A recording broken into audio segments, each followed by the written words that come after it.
Joining me now is Rajya Sabha member and also the Karnataka election in charge for BJP here, Mr. Radhamohan Agarwal. Sir, thank you for speaking to Aajtak and India today. Prime Minister today in the rally has spoken that Congress is talking of inheritance tax. Sam Pitroda, who is a part of the Congress, in a statement has said that in US there's something called inheritance tax, and why not look into that? देखिए, ये कांग्रेस के लिए कुछ नया नहीं है।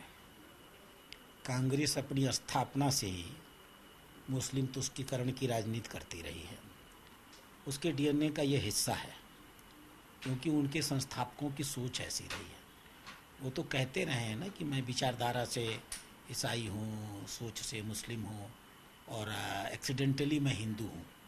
उनके नेता का ये बहुत बड़ा और बहुत प्रसिद्ध बयान रहा है, और इसलिए वो लगातार इस देश में मुस्लिम तुष्टीकरण की राजनीति करते रहे हैं। आपको याद होगा 1920 में जब असहयोग आंदोलन हुआ था, उस असहयोग आंदोलन में खिलाफत आंदोलन को जोड़ने की कोई ज़रूरत नहीं थी, लेकिन उन्होंने जोड़ा इसको, उन्होंने इसको लागू किया और मुसलमानों के अंदर राष्ट्र विरोधी भावनाओं को विकसित होने का अवसर दिया। वो सिर्फ मुस्लिम अपीजमेंट नहीं करते हैं, वो मुस्लिम्स एंटी नेशनल भावनाओं को अपने अंदर पनपाए, इसके लिए भी प्रयास करते हैं। 1955 में केरल में पहली बार देश का अकेला एक जिला है मल्लमपुरम, जो मुस्लिम पॉपुलेशन के नाम पर जिसका नामकरण कर दिया गया। ये क्या बताना चाहते हैं? जैसे जैसे किसी क्षेत्र में मुस्लिम जनसंख्या बढ़ती चली जाएगी, वो उसका इस्लामीकरण करते चले जाएंगे। आज़ादी के बाद से और अब तक देख लीजिए, मुस्लिम लीग से उनका संबंध आज भी बना हुआ है। उस समय भी लोग कहते थे कि जो देश का बंटवारा हुआ है वो जिन्ना और नेहरू ने मिलकर किया। दोनों प्रधानमंत्री बनना चाहते थे और इसलिए मिलकर किया कि एक प्रधानमंत्री तुम बन जाओ, एक का प्रधानमंत्री हम बन जाएं, और उसका सत्य प्रभुत्व है। आज भी कांग्रेस केरल में मजबूती के साथ, नॉट ओनली केरल, अब तो कर्नाटक में दिखने लगा है, मजबूती के साथ मुस्लिम लीग के साथ मिलकर काम करती है। केरल में और कर्नाटक में ये जो पीएफआई की गतिविधियां हैं, अगर मोदी जी ना रहे होते, अमित शाह जी ना रहे होते, तो पीएफआई की गतिविधियों पर कभी नियंत्रण न लगा होता।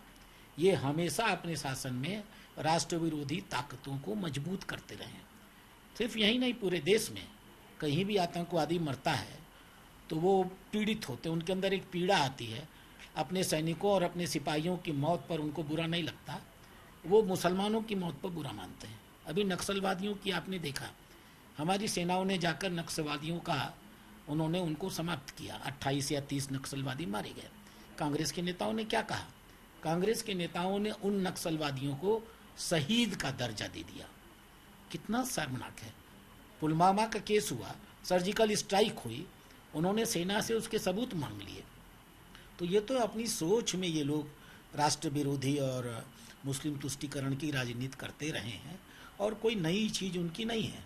आज भी जब वो कहते हैं कि हम देश की सारी संपत्तियों का आकलन करेंगे, देश की सारी संपत्तियों को जोड़ लेंगे, देश की सारी संपत्तियों का पुनर्वितरण करेंगे, तो देश का एक आम नागरिक, उसके दिमाग के सामने सिर्फ और सिर्फ एक बयान आता है, कांग्रेस के प्रधानमंत्री का बयान कि देश के संसाधनों पर मुस्लिमों का पहला अधिकार है।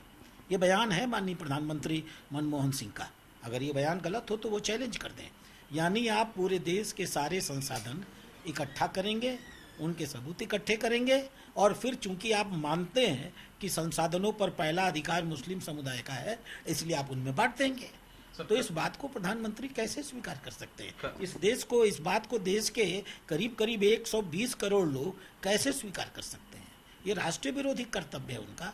ये राष्ट्र विरोधी ही नहीं, मैं हिंदी विरोधी शब्द नहीं करूँगा, मैं इसे मुस्लिम तुष्टीकरण करूँगा।